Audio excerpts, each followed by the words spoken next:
할렐루야, 반갑습니다. 몇 해 전에 크리스천 투데이 월드라는 기독교 기관에서 크리스천들을 대상으로 주일 설교에 대한 설문조사를 했습니다. 먼저 어떤 설교를 듣기 원하는가라는 질문이었습니다.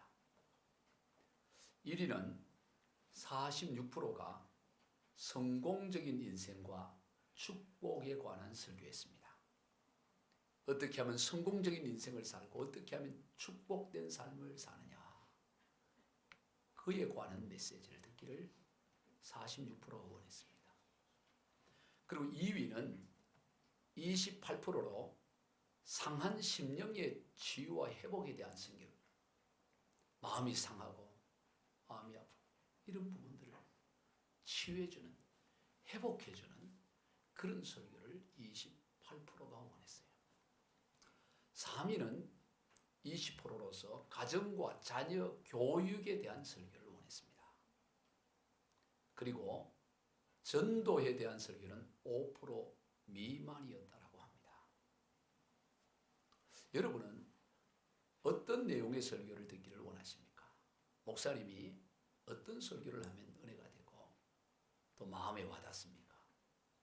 반대로 어떤 설교를 들을 때 가장 부담이 되는가? 라는 질문에는 1위가 전도에 관한 설교였습니다.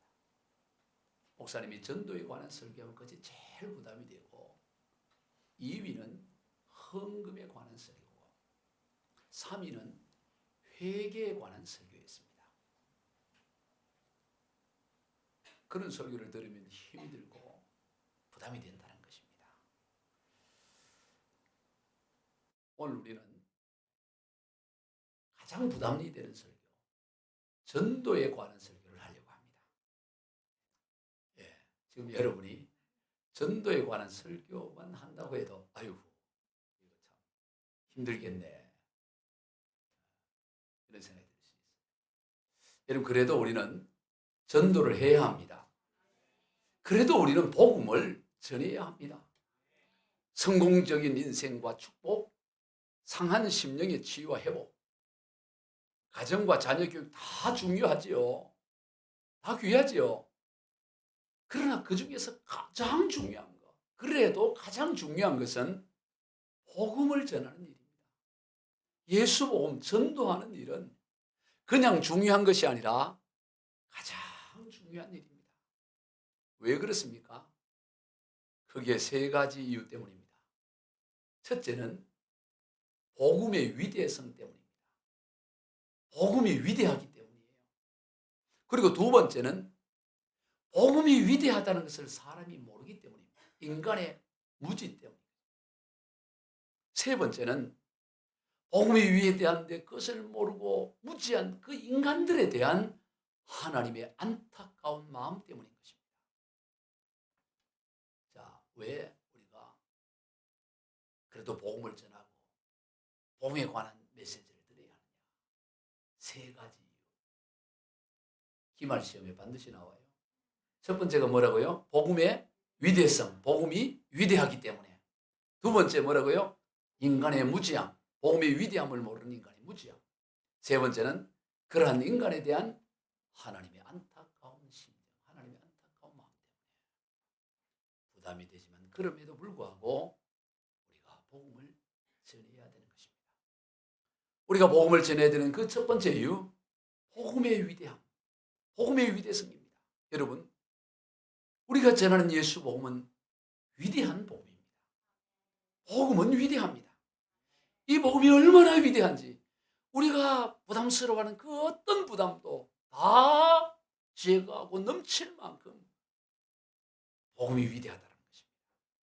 이 복음의 위대함에 대해서 오늘 본문 17절에서는 모든 것이 준비되어 있다라고 그렇게 말씀하고 있습니다. 본문 17절입니다.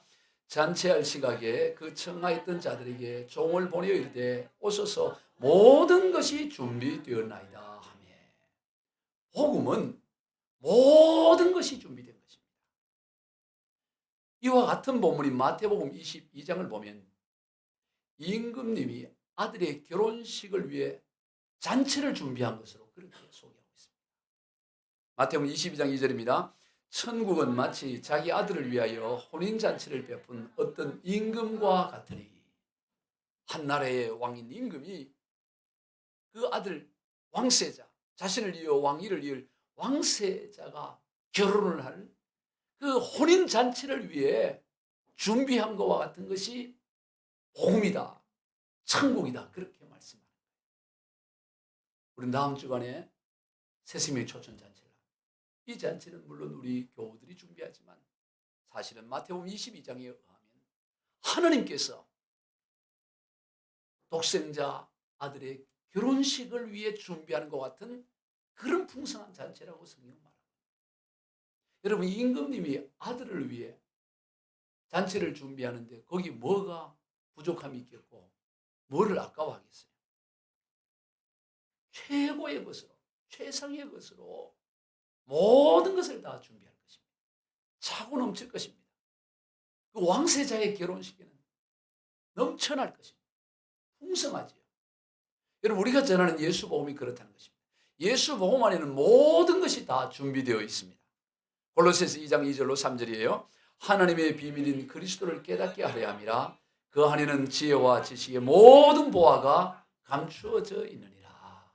예수 그리스도 안에, 예수 복음 안에는 모든 지혜와 지식과 모든 보화가 다 들어있다, 그렇게 말씀합니다. 예수 그리스도는 인생의 모든 문제를 해결하시는 분이십니다. 어느 인생이고 수고와 무거운 짐이 없는 인생이 하나도 없어요. 누구를 막론하고 삶의 깊이를 조금만 들어가 보면 이런저런 수고와 무거운 짐이 그 인생을 짓누르고 있는 것을 보게 됩니다. 그러한 인생들을 향해 주님은 분명하고 확실하고 단호하게 말씀합니다. 마태복음 11장 28절, 수고하고 무거운 짐진 자들아 다 내게로 오라. 내가 너희를 쉬게 하리라. 여러분, 이 말씀 우리가 너무나 잘 아는 말씀이죠. 너 지금 이런저런 상처가 있니? 경제적인 어려움이 있니? 사람과의 관계가 문제가 있느냐? 다 그거 가지고 그냥 내게 와봐. 그럼 내가 너희를 쉬게 해줄게. 선별하지를 않아요. 있는 그 모습 그대로 다 주님께로 오라고 초청합니다. 그래서 누구든지 주님 앞에 나가기만 하면 쉼을 누리는 역사가 있게 되는 거예요. 어떤 수고가 있느냐, 어떤 짐을 지고 있느냐 선별하거나 구별하지 않습니다. 누구를 막론하고 주님 앞에 나아가기만 하면 쉼을 얻게 된다. 그래서 이 복음이 위대한 거예요. 어떤 엉망죄인도, 어떤 가난한 자, 어떤 권력을 가진 자도 주님 앞에 나가기만 하면 어떤 기가 막힌 웅덩이와 같은 데 빠져있는 인생이라 할지라도 도무지 사방을 둘러봐 어디에도 길이 보이지 않고 막막한 그런 현실 가운데 있다 할지라도 주님 앞에 나가기만 하면, 수고와 무거운 짐을 가지고 주님 앞에 나가기만 하면 쉼을 누리는 역사. 왜냐하면 그 주님 앞에 모든 것이 다 준비된, 임금의 아들을 위해 잔치를 준비한 것 같은 모든 것이 풍성하게 준비되어 있기 때문에 그리로 나가기만 하면 새로운 길이 열리는 역사 일어나고 쉼을 누리는 역사가 일어나는 거예요. 예수 복음의 위대성입니다. 아이고, 교회에 나간다고 해가지고 뭐 달라질 게 뭐 있어. 지금 어려운데 빨리 한 푼이라도 더 벌어야지. 집이 지금 살기 어려운데 주일날 교회 가서 기도한다고 돼 하늘에서 돌이 떨어져? 그렇게 말하지. 그렇지 않아요. 하나님은 살아계시고 하나님 우리의 형편을 다 알고 계시기 때문에 달라지는 역사가 일어나요. 변화의 역사가 일어나요. 이게 놀라운 역사입니다. 요한복음 4장을 보면 한 소망 없는 여인의 이야기가 나옵니다. 그녀는 버려진 도성인 사마리아 도성이라는 곳에서 한 수가라는 그 마을에 살고 있었는데 그녀는 남편을 5번이나 바꿔가며 살았어요. 한두 번 바꿔도 어려운데 5번 남자를 바꿔 살았어요. 얼마나 어렵겠어요. 그리고 지금 6번째 남자도 지금 마음에 맞지가 않아요. 마음이 떴습니다. 소망이 없습니다. 다시 그와 헤어지고 이제 7번째 남자 누가 있나 이제 찾아야 돼요. 이제 지금 남자도 새로운 이번 럭키 세븐. 7번째는 뭐 또 달라질까. 이래갖고 지금 이런 상황 가운데 기가 막힐 상황이에요. 이번에는 다르겠지, 이번에는 다르겠지 하면서 그냥 그놈이. 별반 다를 게 없었어요. 한 가지가 채워지면 다른 한 가지가 비어 있었습니다. 그래서 비어 있는 그것을 마저 채우려고 하면 또 다른 빈자리가 보인 거예요. 그렇게 지금까지 살아왔습니다. 마치 우물물을 기르러 와서 물을 떠가지만, 항아리에 물을 떠가지만 또 와서 떠가야 되는 것 같아요. 끊임없이 목마름이 계속되는 거예요. 끝없는 목마름입니다. 여러분, 모든 인생이 그와 같아요. 목마름이 해결되지 않습니다. 마셔도 끝없이. 어제 와서 우물물에 물을 길렀는데 또 오늘 또 가서 길러 와서 마셔. 생명단을 끊임없이 그 목마름이 계속되는 거죠. 그래서 예수님께서 요한복음 4장 13절입니다. 예수께서 대답하여 이르시되 이 물을 마시는 자마다 다시 목마르려니와 내가 주는 물을 마시는 자는 영원히 목마르지 않으니 내가 주는 물은 그 속에서 영생하도록 솟아나는 샘물이 되리라.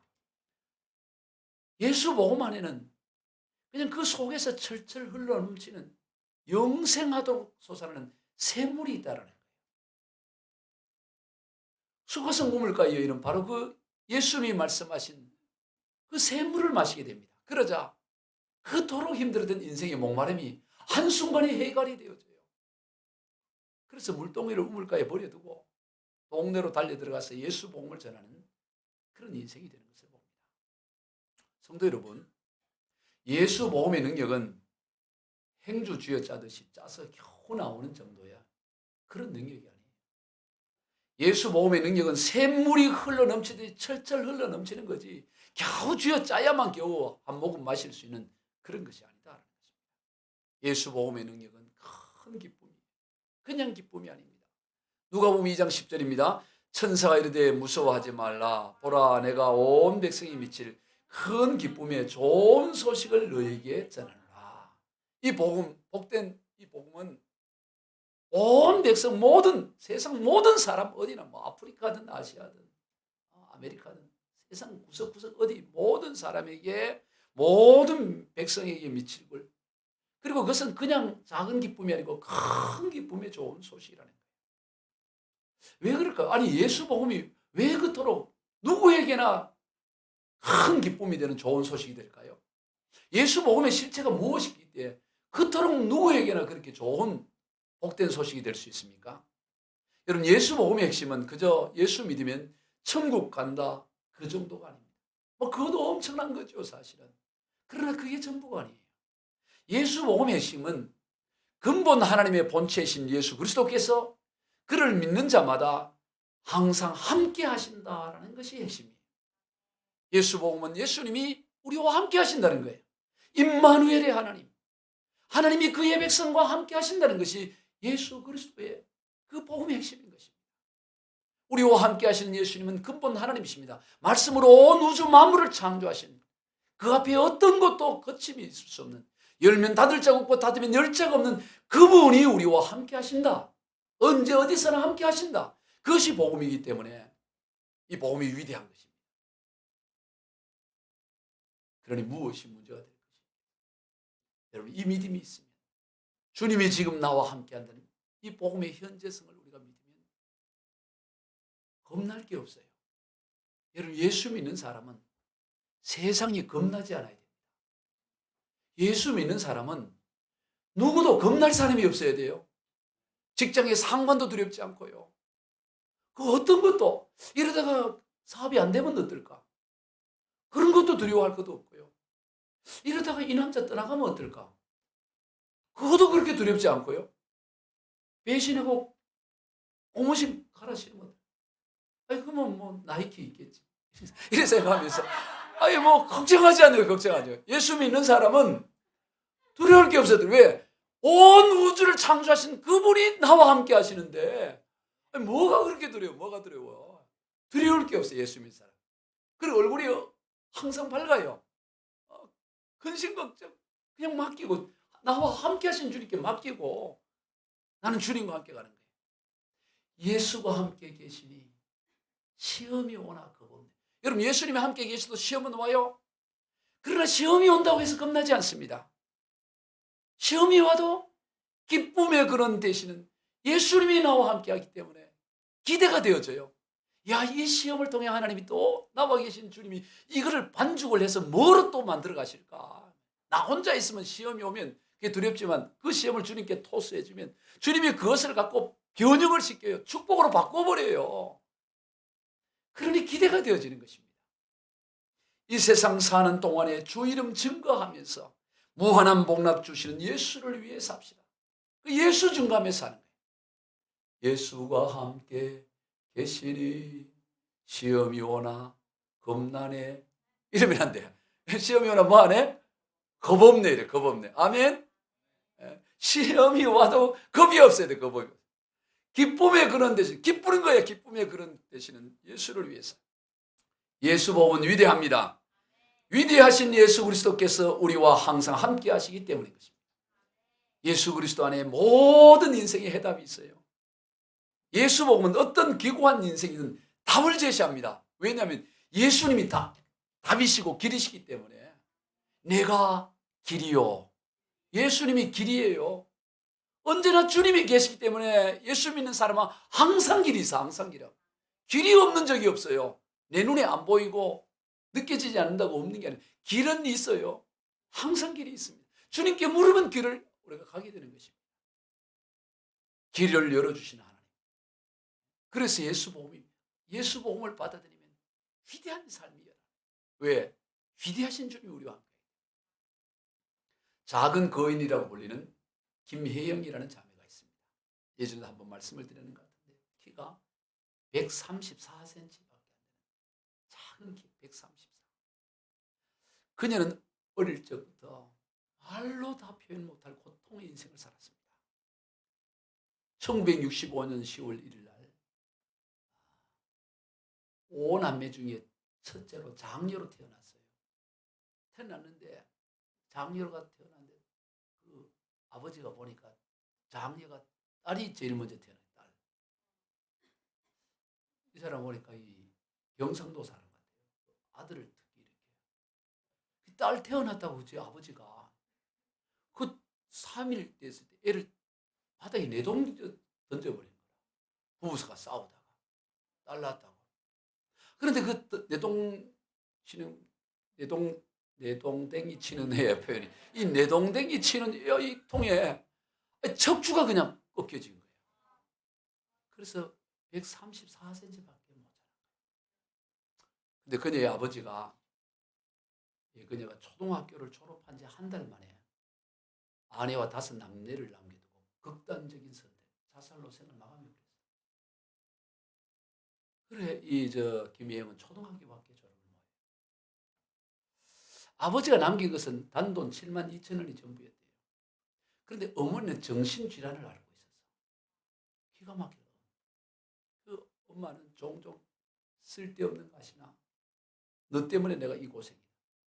가시나라는 이 단어 때문에 경상도 사람이겠구나 내가 추정하고. 이 쓸데없는 가시나 네 때문에 내가 이렇게 모양.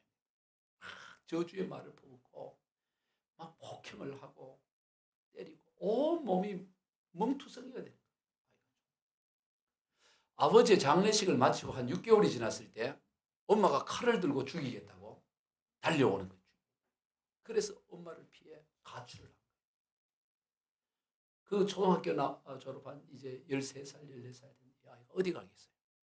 그래서 남의 집에 가사 도우미로 가요. 예전 파출.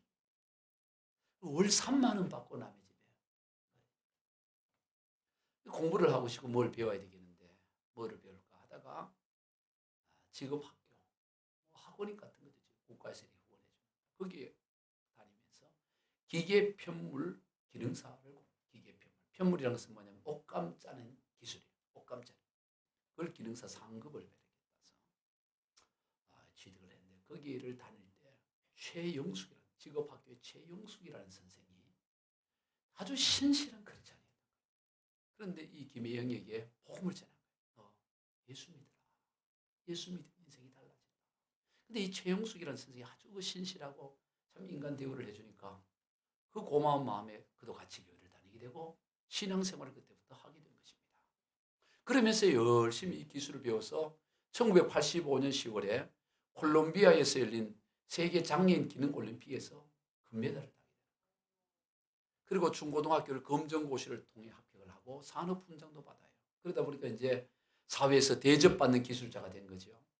그리고 어머니와 이 동생들을 돌보는 안정적인 생활을 이제 하게 되는 것입니다. 그런데 이 김영희가 이제 검정고시를 고등학교까지 이제 졸업을 했으니까 대학을 가고 싶어요. 내가 대학을 가야 되겠다 생각하는데 어느 날 한 기독교 잡지에 거창고등학교에 그 인터뷰 기사가 쓸린 걸 봐요. 거창고등학교. 지방의 명문고등학교잖아요.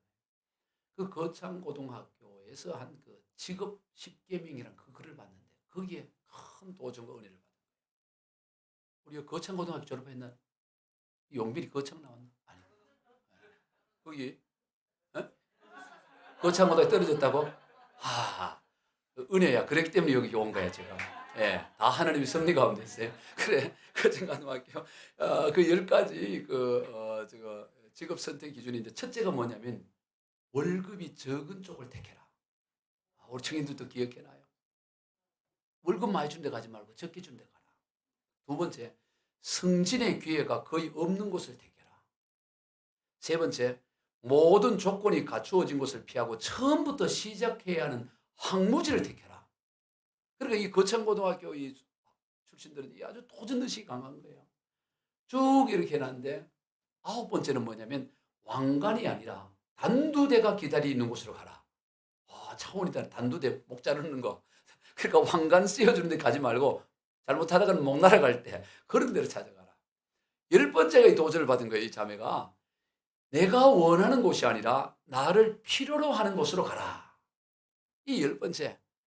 내가 원하는 것이 아니라 나를 필요로 하는 것을. 그래, 가만히 생각해. 나를 필요로 하는 것이 어딜까?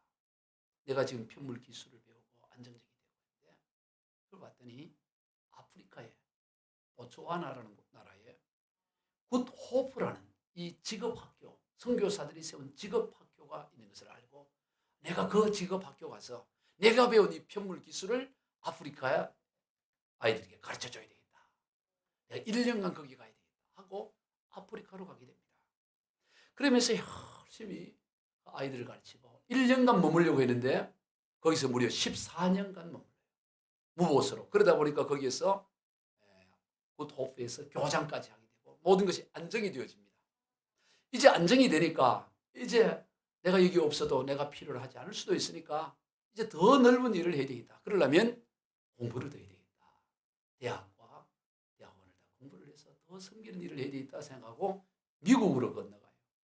그동안 14년 동안 무보수로 했으니까 돈이 없었습니다. 그러나 전적인 하나님의 도우심으로 그 미국의 한인 기독교인들이 도와줌으로 인해서 이 미국의 명문대학교인 콜롬비아 대학교에서 그 석사학위까지 받게 되는 거예요.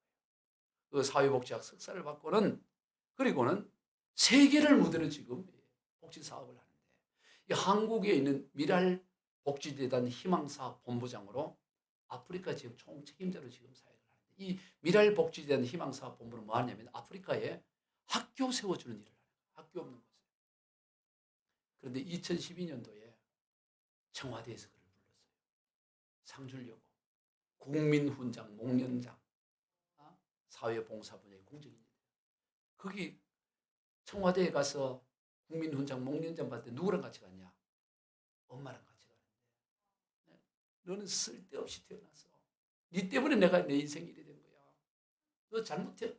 그렇게 했던 그 엄마를 데리고 거기를 가니까 엄마가 얼마나 참 미안하기도 하고 감사하기도 하고 영광스러워.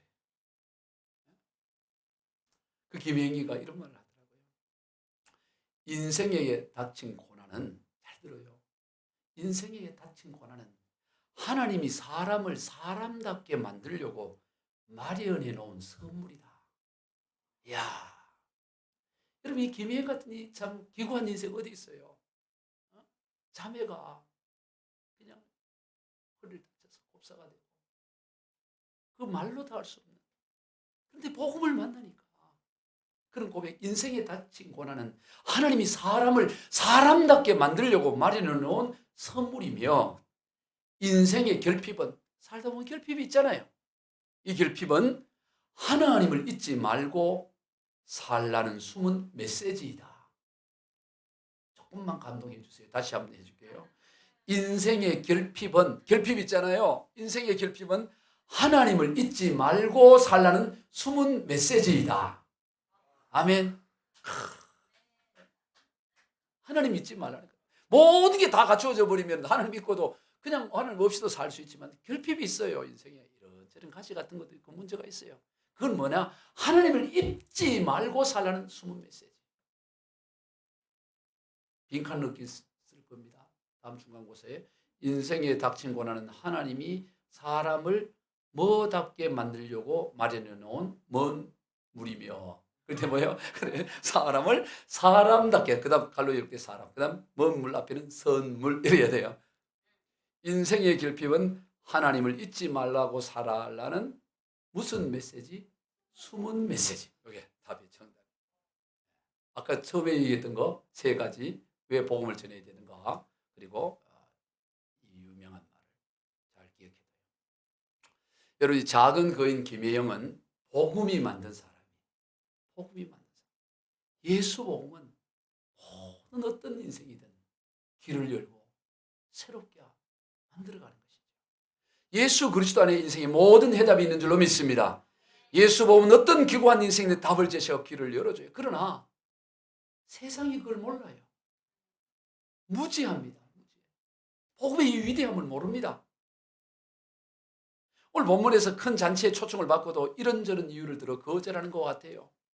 오늘 본문에서 거절한 이유를 들어보면 어떤 사람은 밭을 샀어요. 이제 내가 그렇게 돈 모으고 뭐 겨우 이제 밭을 장만했으니, 아니 밭을 내고 돌 보러 가야 됐으니까 내가 그 잔치에 못 간다.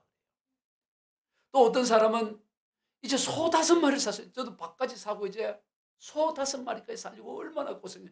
소를 이게 잘 길을 들이러 해야 되니까 못 갑니다. 또 한 사람은 뭐예요? 장가를 갔다. 그렇게 가고 싶던 장가 드디어만 짝 만나가지고 이제 장가를 가게 됐는데, 아이 내 지금 갈 수 없다. 다들 이유가 있어요. 일리가 있지요.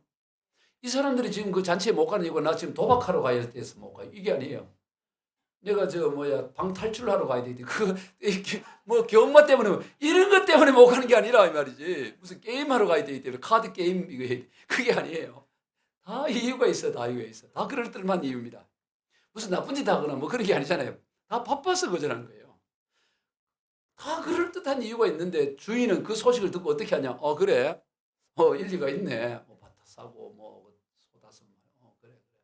그렇게 하지 않고 어떻게 반응하냐면 분노를 바래요. 노를 바랍니다.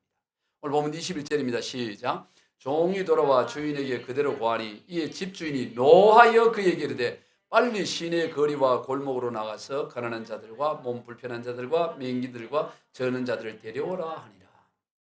주인이 노했다는 거예요. 우리 생각에는 뭐 그럴 수 있겠지 이럴 수 있는데 그 소리 듣고 아주 얼굴이 불그락불락하고 노하는 거예요. 즉 주인 곧 하나님이 노하신다는 거예요. 왜 하나님은 여기서 노하실까요? 왜냐하면 어떤 이유로도 하나님의 초청을 거절할 만한 가치 있는 것은 없기 때문이에요. 하나님의 그 부르심을 거절할 만한 어떤 가치도 없습니다. 여러분 아무리 밭을 어렵게 사서 그렇다 하더라도, 아무리 직장 생활이 중요하다고 할지라도, 아무리 먹고 사는 것이 급하다고 할지라도 하나님의 부르심을 뒤로 할 만큼 그렇게 중요한 가치가 되지 못합니다. 아무리 소를 길드는 것이 중요하겠지만, 아무리 금방 장가를 가서 아내와 함께하는 것이 중요하겠지만 하나님의 부르심을 거절할 만큼 중요하지는 않다라는 거예요. 사람이 그걸 모르는 거예요. 그저 눈앞에 펼쳐진 그 일이 가장 시급하고 가장 중요하다고 생각해서 비교할 수 없이 귀하고 중요한 이 하나님의 부르심을 뒤로 미루는 어리석음을 범하는 것입니다. 여러분 눈앞에 펼쳐진 이 일은 끝이 없어요. 끝이 없어요. 죽는 날까지 계속되는 것입니다. 내가 있는 이거 다 해결하고 하나님 부르심 앞에 가겠다. 그런 날은 오지 않습니다. 여러분 밭을 사서 돌보는 일이 끝나면 이제 한숨 돌리고 소춘 잔치에 갈 수 있을까요? 이제 어렵게 밭을 샀으니 이제 이거 다 돌보고 이제 했으니 갈 수 있겠다. 그런 날이 올까요? 아니에요. 밭만 사면 됩니까? 밭을 사실 이제 뭘 사야 돼요? 소를 사야지, 소. 밭을 가려면 소를 사야 돼요. 소를 길들이는 일이 있어요. 자, 이제 소고 길들이는 것까지 다 했으면 소를 다 하게. 이제는 이제 이제 갈 수 있겠구나. 안 돼요. 장가 가야 돼요. 밭 사갖고 소만 길들이면 뭐예요? 장가를 가야지. 장가 가야 돼요. 자, 장가 가면 끝날까요? 아니에요. 아이가 태어나니까 돌잔치도 해야 되고 돈도 봐야 되고 애들 학교 보내야 돼요. 학교. 예? 학원 보내야 되고 지금 학원비가 얼마나 센데 대치동 얼마나 비싼데 학원 보내야 돼요. 여러분 아이들 학교 보내면 다 끝날까요? 아니에요. 애들 취직해야죠. 취직하고 또 애들 뭐 장가 보내려면 그래도 뭐라도 터전이라도 마련해줘야 돼. 터전에서. 정부에서 대출하는 것도 좋지만 그래도 기본 터전도 이게 부모로서 해줘야 되니까 이거. 그럼 이제 터전 마련하고 이제 살았네. 그럼 되나요? 또 손자가 나와. 손자 돌봐야 돼. 손자. 손자 초등학교 키우고 보내고 자 손자 다 크면 이제 아이고 이제 끝났네. 이제 천국 가야 돼. 이제 잔치에 너 안 와도 돼 이래. 일 끝났어. 잔치 끝났어. 끝이 없어요. 끝이 없어. 인생은 끝없는 일들로 쌓여 있습니다. 그리고 그러한 일들은 실상 주님의 부르심에 나아가는 것과 비교하면 거의 무가치한 거예요. 무가치해. 하나님의 부르심에 비하면 우리가 볼 때 살아가는데 다 중요한 것 같은데 가치가 있는 정도가 아니라 무가치, 아예 아무 가치가 없는 하나님 부르심에 비교를 할 때 비교. 여러분 왕이 준비한 혼인잔치에 나가는 것과 밭을 돌보는 것 비교가 안 됩니다. 자, 잠언 23장 5절 시작. 내가 어찌 허무한 것에 주목하겠느냐. 정령이 재물은 스스로 날개를 내어 하늘을 나는 독수리처럼 날아가리라. 여러분 인생이 하나님의 그 부르심에 비하면 허무한 거야. 근데 거기에 날 매여 있다가 그거 뭐 하고 한다가 보니까 그렇게 중요한 줄 알았더니 나중에 봤더니 그것이 스스로 날개를 내어갖고 독수리처럼 날아가고 없어져 버려. 이거 얼마나 허무해요. 자식을 위해서 평생 산다고 자식하고 그랬었는데 어느 날 보니까 자식이 날개 가지고 독수리처럼 날아가 버려. 돈이 언제 뭐 거기에 다 해버리고 나중에 날개 들고 다 날아가 버리고 그래 이제. 만왕의 왕 되신 하나님이 예비해 놓으시고 배설한 천국잔치에 비하면 이 땅의 재물과 부귀 영화는 그냥 허무한 거예요. 그러한 것들은 채 100년도 못 가서 스스로 날개를 내어 하늘 나는 독수리처럼 흔적도 없이 살아요. 여러분 건강 중요하대. 어디 가나 보면 사람 만나면 어떻게 하면 건강. 일본 지난번에 갔더니 일본 사람 왜 건강을 막 얘기를 하는데 어떤 분이 얘기하는데 어이구 일리가 있더라고요. 일본 사람들은 다 짜게 먹었자. 어디 가도 뭐 그렇게 짜더라고요. 일본 사람들은 다 짜게 먹는데요. 그 짜게 먹는데 왜 그렇게 건강하냐. 100살 이상이 5만 명이 있대요. 그리고 왜 그렇게 짜게 먹는데 건강하냐 했더니 그 한 분이 아주 기발한 얘기 하더라고요. 짜게 먹으면 물을 먹게 됩니다. 그래서 물을 많이 먹으니까 건강해진다 이런 거예요. 그것도 일리가 있구나. 그래서 여러분 아예 짜게 먹고 물 많이 드세요. 그러니까 너무 저염식하지 말고 물 많이 먹어. 그래서 일본 가서 물 엄청 먹었어요. 다 짜니까 계속 물 먹어. 그래서 건강해져.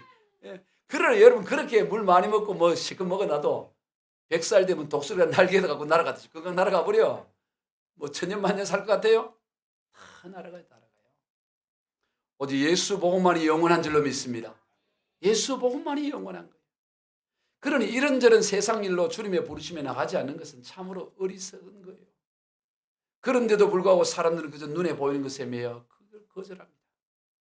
다들 이런저런 이유를 들어 그럴듯한 이유를 들어 거절해요. 무지해서. 왜 거절하냐? 왜 사람이 예수 본 것 몰라서 그래요. 다 몰라서 그래요. 몰라서. 천국과 지옥을 모르고 심판을 모르기 때문에 하나님의 사랑과 하나님의 진노하심이 얼마나 엄미한지를 모르기 때문이에요. 베드로전서 2장 7절로 8절입니다. 그러므로 믿는 너희에게는 보배나 믿지 아니하는 자에는 건축자들이 버린 그 돌이 모퉁이의 머릿돌이 되고. 자 보세요. 보배인데 건축하는 자가 이게 사실은 보배인데 이게 모르는 거예요. 가치를. 버려버린 거예요. 버렸는데 그게 사실은 모퉁이의 머릿돌 건축을 짓는 기초석이 되는데 그걸 가치를 모르니까 그냥 버렸다는 거예요. 버리고 끝난 게 아닙니다. 8절 또한 부딪히는 돌과 걸려 넘어지게 하는 바위가 되었다는 거예요. 그러니까 이 돌의 가치를 모르고 그냥 버렸더니 거기에 걸려서 넘어지고 쓰러진다 이 말이에요. 인생들이. 예수 그리스도는 우리의 인생의 집을 짓는 데 있어서 모퉁이의 머릿돌과 같습니다. 인생의 집을 짓는 데 반석이에요. 기초석입니다. 그런데 사람들이 그 가치를 모르니까 그냥 쓸모없는 거라고 해서 살기도 바쁜데 요즘 뭐 코로나 이 시대에 팬데믹 시대에 교회 갈 그런 여유가 있냐. 모르니까. 그래서 가치 없는 돌로 이거 버리는 겁니다. 그런데 이게 버려진다고 버려지는 돌이 아니에요. 버렸던 그 돌이 거치는 걸림이 되어 거기에 넘어지는 거예요. 심판의 돌이 되는 것입니다. 사람이 모르니까 그러는 것입니다. 그러면 우리가 어떻게 해야 돼요? 모르는 사람, 좀 몰라서 그런 거 그냥 바보처럼 모르고 그냥 안타깝네. 그럴 것이 아니라 몰라서 그러니까 그들 어떻게 돼요? 강권해야 돼, 강권해. 흔들어야 돼, 흔들어 손을 잡고. 그렇지 않아. 깨우쳐줘야 돼, 깨우쳐. 그래서 강권하여 내 집을 채우라. 강권에 강하게 권해야 되는 겁니다. 창세기 19장을 보면 하나님께서 쾌락의 도성인 소돔성을 멸하시기 직전에 두 천사를 소돔성으로 보내요. 그리고 저녁 때에 소돔성에 이른 두 천사는 롯에게 하나님 계획을 알려줍니다. 여기 이제 하나님의 진노가 이제 임하고 다 유황불이 떨어져서 다 멸망을 당할 거다. 롯이 그 말을 듣고는 자기의 딸과 약혼을 한 사위들에게 가서 하나님이 여기를 이렇게 심판하려고 하니 저 사위 빨리 짐 싸서 가자 이래야 하는 거예요. 그랬더니 그 사위들이 이 롯 장인의 말을 뭐로 얘기했더라? 농담으로 얘기해요. 농담. 아니 장인들이 이 멀쩡한 날 뭐 농담하시냐고. 그리고 이 창세기 보면 농담으로 얘기했더라 이렇게 농담. 농담하는 줄로 얘기하는 거예요. 그리고 이제 아침이 된 겁니다. 그리고 이 두 천사가 보니까 이제 하나님의 진노와 심판이 떨어질 때 가까우니까 빨리 떠나자고. 그러니까 롯이 지체를 해요. 왜 지체를 했는지 믿음이 없어서 그런지 아니면 이 소돔성에 대한 재산, 재물이 애착이 있어서 그런지 이 지체를 하니까 두 천사가 어떻게 하느냐면 창세기 19장 16절입니다. 그러나 롯이 지체하며 그 사람들이 롯의 손과 그의 아내의 손과 두 딸의 손을 잡아 인도하여 성 밖에 두니 여호와께서 그에게 자비를 지체하고 가만히 있으니까 어떻게 합니까? 손을 잡고 잡아당겨. 두 천사가 손을 잡아가지고 끌고 나가는 거야. 빨리 가자고 손잡고. 그러자 하늘에서 유황비가 내려서 소돔성이 완전히 멸망이 됩니다. 여러분 만약 지체하는 롯을 가만히 두고 그냥 였으면 롯과 그의 가족들은 소돔성과 함께 다 불에 타버렸을 것입니다.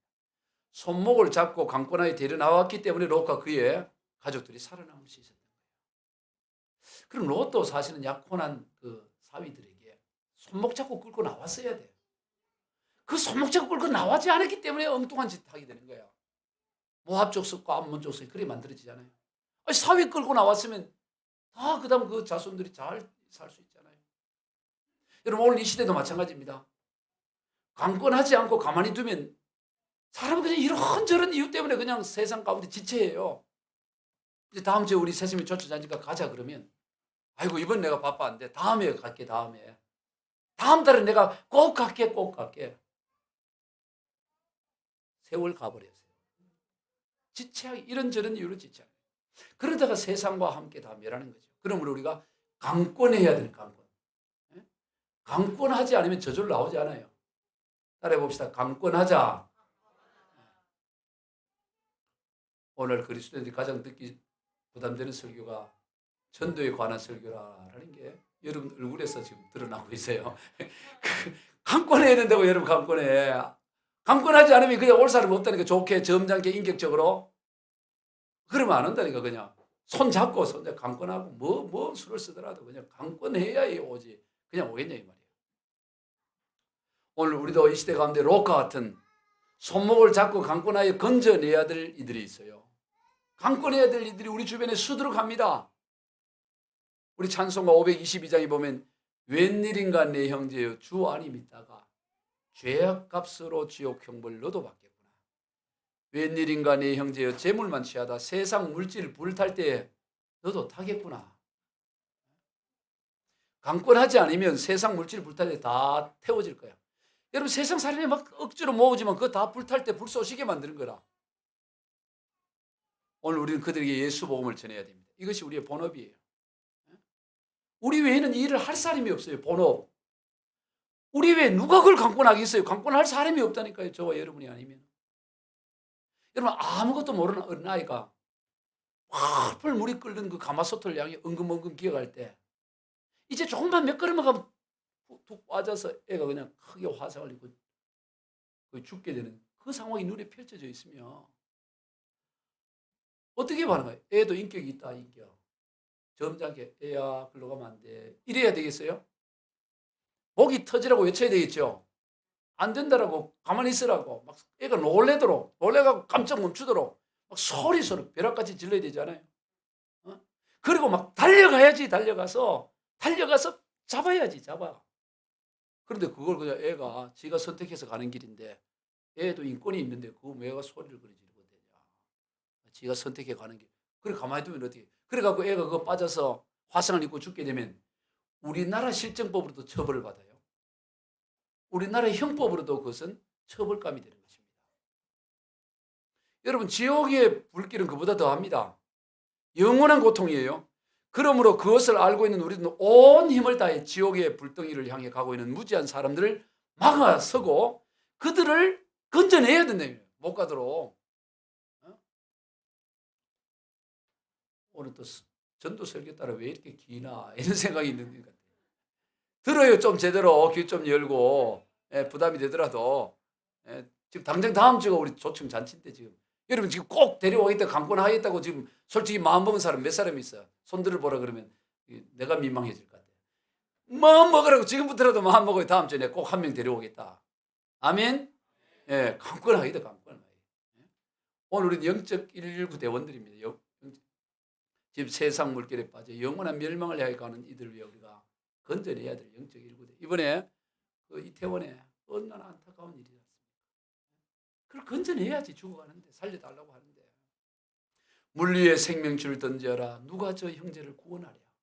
우리의 가까운 형제이니 이 생명줄 그 누가 던지려나. 너 빨리 생명줄 던져라. 형제여 너 어찌 지체하나. 보아라 저 형제에 빠져간다. 이 구조선 타고서 속히 가라. 생명줄 던져 물속에 빠져간다. 생명줄 던져 지금 꼭 건져라. 아멘. 여러분에게 있는 생명줄을 던지시기 바랍니다. 강권하게 건져내야 되는 거예요. 그래서 우리가 복음을 전해야 돼요.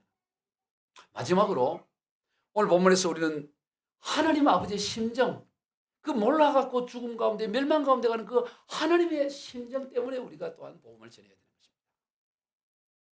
이 천국 잔치를 모르고 험한 거, 무가치한 그런 거, 험한 거기에 이어서 천국 잔치를 거절하고 사는 그거를 바라보는 하나님 아버지의 마음, 그 마음이 어떻겠냐? 오죽하겠냐 이 말이에요. 오늘 우리에게 그 하나님 아버지의 마음을 좀 공유해야 되는 거예요. 하나님. 저는 내가 자주 얘기했지만 이 농부들이 가을에 추수할 때 일꾼이 부족해서 곡식들이 그냥 땅에 두두두두 떨어져. 여러분 깨도요. 깨도 이제 벌려지기 시작하면 빨리 베야지. 이거 그냥 두면 다 떨어져 버린다고. 모든 농작물은 그 추수할 시기에 거두지 못하면 가치가 그냥 없어져 버려요. 그 땅에 떨어진 걸 보는 농부의 심장은 애간장이 녹는 거죠. 장마는 오고 비는 내리는데 고추는 벌겋게 익어가고 다 따야 되는데 일손이 부족하여 막 고추가 두두두둑 떨어질 때 그 농부의 심정은 그냥 애간장이 녹는 거예요. 여러분 죽어가는 영혼들을 향한 하나님 아버지의 마음이 그렇습니다. 영원한 멸망을 위해서 떨어지는 그 영혼들에 대한 하나님 아버지의 마음은 애간장이 녹는 거죠. 오늘 우리에게 그런 안타까움이 있어야 됩니다. 그 마음으로 우리가 복음을 전해야 되는 것입니다. 그럼 자식을 잃어버리고 살아가는 그 부모의 심정, 이거는 죽을 때까지 이거는 잊을 수가 없어요. 자식을 잃어버리면 실종 아동, 그 찾는 부모의 가정, 여러분 실종 아동의 가정은 거의 다 대부분 가정이 온전히 유지를 못하고 거의 7, 80%가 깨어져 버려요. 이혼을 하거나 극단적 선택을 하거나 온전한 가정을 유지를 못합니다. 아이가 잃어버리게 됩니다. 그 아이 찾느라고. 여러분 우리가 전에도 좀 우리 길을 다니다 보면 종정 심신학교에 발견되는 실종자를 찾는 그런 현수막 보죠. 우리 서초 IC에도 항상 걸려 있잖아요. 전국에 한 150여 군데. 제 딸 송혜희를 좀 찾아주세요. 그 현수막. 1999년 2월 13일 평택에서 고2인 딸을 밤 10시경에 귀경을 하다 집으로 돌아오다가 귀가를 하다가 실종됐는데 지금 24년이 지났어요. 24년이 지나도 그 아버지 그 송기룡 씨는 그 딸 찾는다고 송혜희 찾는다고 전국에 현수막을 걸어놓고 하루에 전단지만 400장을 돌려 4,000장을. 여러분 하루 매일 밤이 오나 비가 오나 눈이 오나 4,000장을 돌고 와야 잠을 온대. 하루라도 그 전단지를 안 돌려보면 머리도 아프고 잠이 못 온대. 4,000장을 돌는 것이 매일 24년간. 그리고 한 150건대 현수막을 걸어놓고 그게 세월이 지나면 찢어지고 약해지고 계속 교체, 세월호 교체, 세월호. 그 어떻게 살아가요? 생업을 중단하고. 부인하고 같이 생업을 중단하고 3년간을 트럭에 그 현수막과 찍고 다니다가 3년 살 수가 없잖아. 그러니까 마음도 아프니까 소주 해가지고 한 잔 먹고 차 안에서 자고 그래 3년을 다니다가 이 부인은 송혜의 엄마는 알코올 중독이 되어버린 거예요. 음식도 제대로 먹고 마음 상하니까 술로 달래면서 우울증이 왔어요. 3년이 됐을 때 그 엄마는 극단적 선택을 한 거예요. 전단지 붙잡고 극단적 선택. 그러나 아버지는 죽을 수가 없어. 이 딸을 찾기까지. 24년이 돼도 잊을 리 있어. 그 방 안에 전부 그 딸 사진을 해놓고 그래요. 그가 뭐라고 하냐면 어떻게 잊을 수 있냐 어떻게. 사람이 되어가고 어떻게 했냐니 사람이 돼서. 여러분 육신의 아버지도 그래요. 그렇다면 우리의 모든 세포 하나하나를 창조한 하나님 아버지는 오직 그러겠네요. 자식은 그냥 이렇게 부부가 이렇게 해서 애를 낳았지만 내가 이렇게 낳겠다. 요 코는 요렇고 머리는 요렇고 귀는 그런 게 몰라. 그냥 부부가 사랑해서 그냥 낳은 거예요. 낳다 보니 요렇게 저렇게 이렇게 나오고. 근데 하나님은 그게 아니에요. 그 세포 특징 하나하나를 하나님 창조했다고. 우리 몸의 백조의 세포, 그 DNA, 우리의 머리 색깔, 성격 전부 하나님이 창조한 거야. 그러니 그 하나님, 하늘 아버지는 얼마나 마음이 그러겠니. 육신의 부모도 그런데 하늘 아버지는 오직 그러니. 우리 찬양 사망의 그늘에 앉아 죽어가는 나이. 이 찬양 우리 같이 해봅시다. 바로 피아노 칠 수 있나요? 사망의 그늘에 앉아 죽어가는 나의 백성들. 절망과 굶주림에 갇힌 내 마음의 오랜 슬픔.